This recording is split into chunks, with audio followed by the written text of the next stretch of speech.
Joel, yesterday you also mentioned, you said that storytellers will always lead their trade.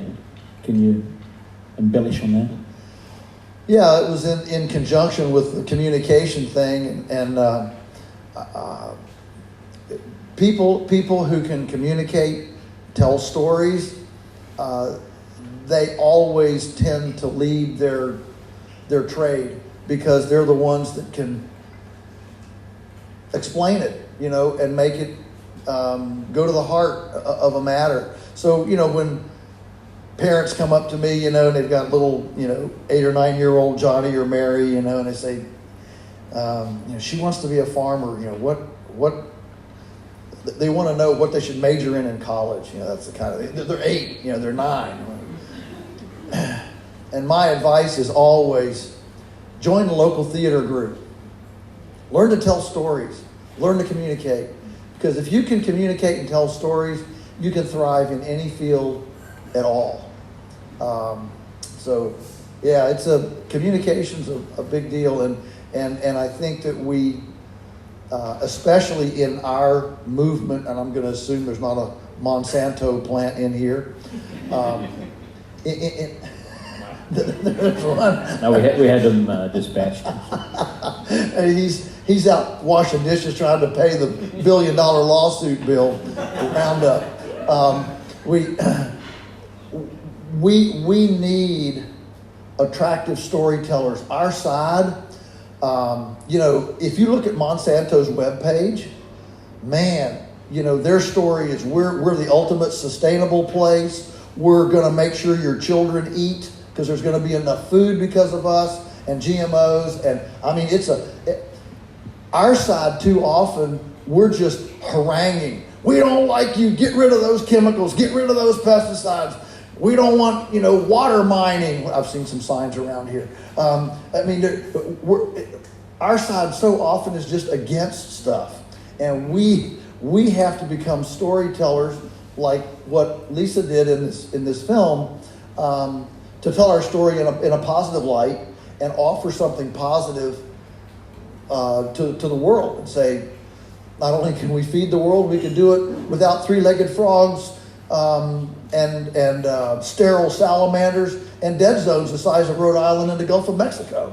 We can do that, and those positive stories, I think, can move people better than just haranguing about everything that we don't like.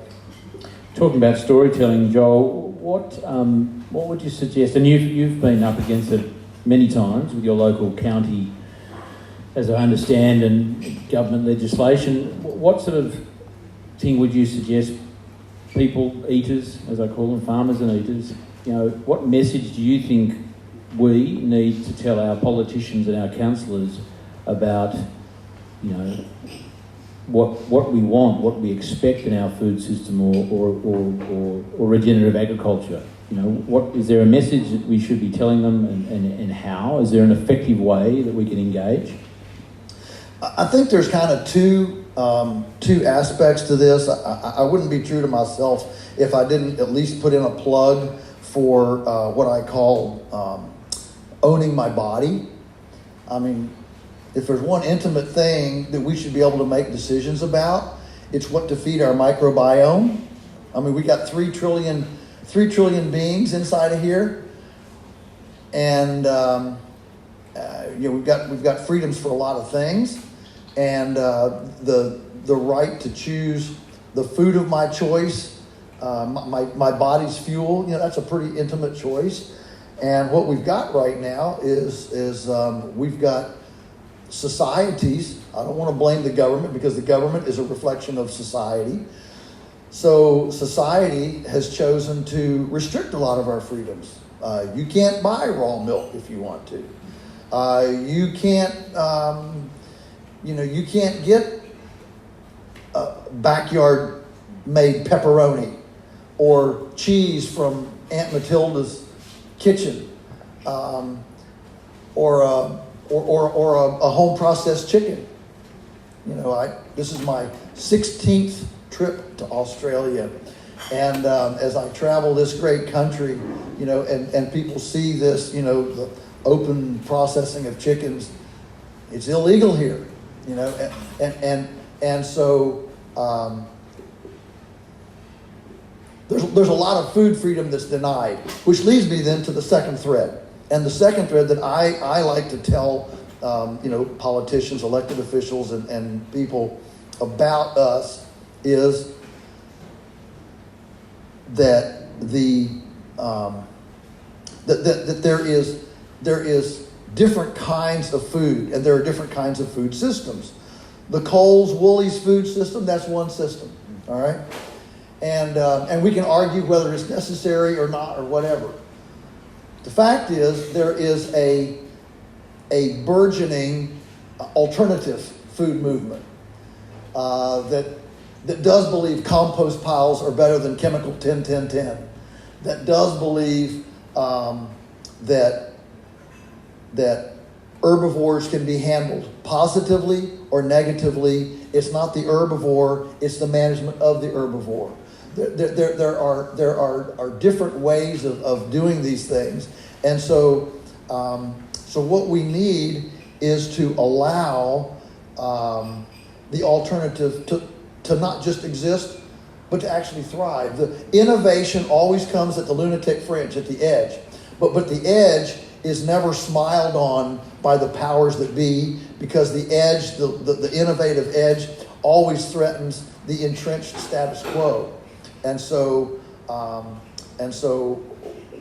what they need to know is that all the things that they fear, that they've made regulations about, water, food, forestry, all these things, there is a wonderfully innovative, ecologically authentic alternative to the industrial orthodoxy. And we need to create wiggle room for these innovators to create prototypes, to create embryos and prototypes within the system to try out stuff. And you know, if every single dam is stealing water,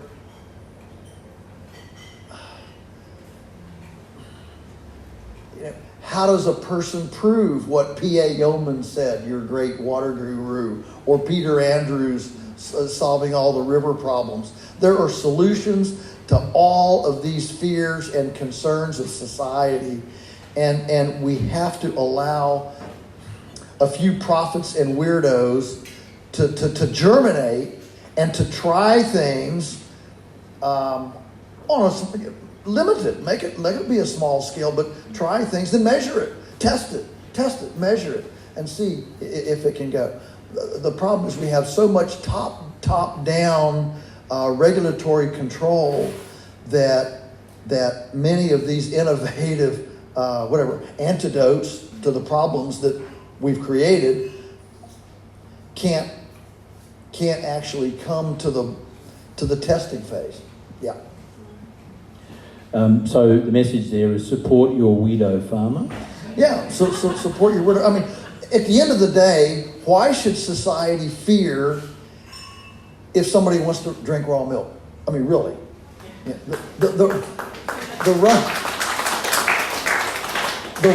the Romans had an axiom before they fell that said you could tell the vitality of a culture by the number of laws that it had, and the more laws that it had, the less vibrant it was. Because as a society becomes weak, paranoid, vapid, timid, it just makes a bunch more laws because everything becomes threatening. If you're virile and you're strong, who cares if there's some folks around the edges that don't vaccinate their kids or want to drink raw milk or eat pepperoni from my backyard trial charcuterie bucket, you know? Why is that a societal assault? You know, And so we've just become really uptight about, and what I promise on the other side is, I won't pick at McDonald's, I won't dump manure at McDonald's, that's fine. People want to go there, that's fine. All I'm saying is, let me wiggle a little bit on my side.